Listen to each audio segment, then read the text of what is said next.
কী করছে এটা? এখন তেলাপিয়া মাছ দুটো আছে, হ্যাঁ, দুটো এই যে ভেজেছি, এবার ঝোল করবো।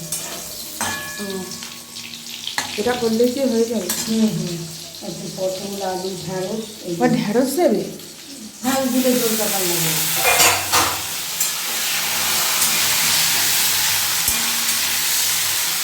এদিকে ফাঁকা ফাঁকা মতো করি। তো ঢ্যাঁড়স দিলেই ফাঁকা ফাঁকা হবে। আচ্ছা, ঢ্যাঁড়স দিয়ে ঝোলটা করলে খুব ভালো লাগে। ঢ্যাঁড়স বেগুন গ্রেভিটা ভালো হয়। এখানে মশলা বেটে রেখেছি। হ্যাঁ, জিরে, আদা, লঙ্কা, একটা পেঁয়াজ কুচি, টমেটো সব।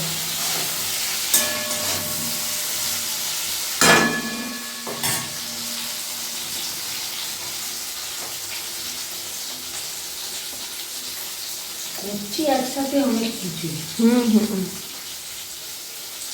মশলাটা দেবে তো? একটু ভাজা হোক।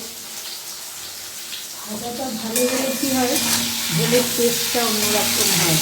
আর নাহলে কম ভাজা হলে হ্যাঁ, ঝোলটা একটু কীরকম যেন সেদ্ধ সেদ্ধ মতো হয়। আচ্ছা,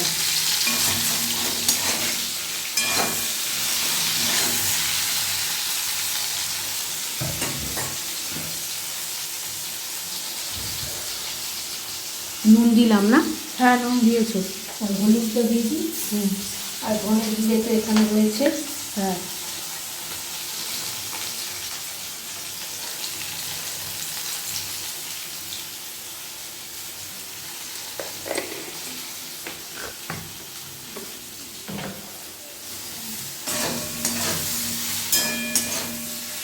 ভাজা এবার ভাজা হয়ে গেছে।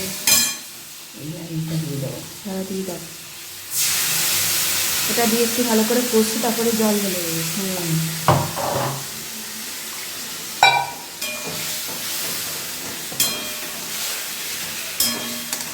যেন রঙটা ভালো আসছে, বলো?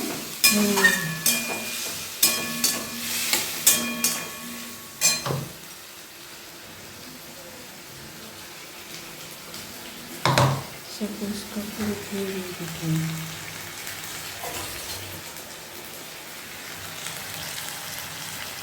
ফুটছে ডাবলা করবো।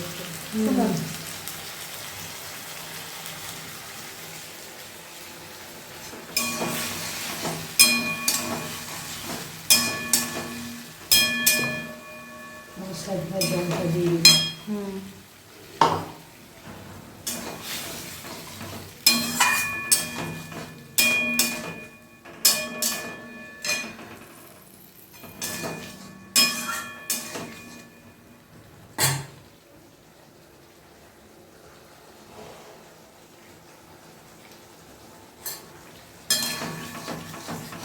এটা খুব কষা হবে, তাই জন্য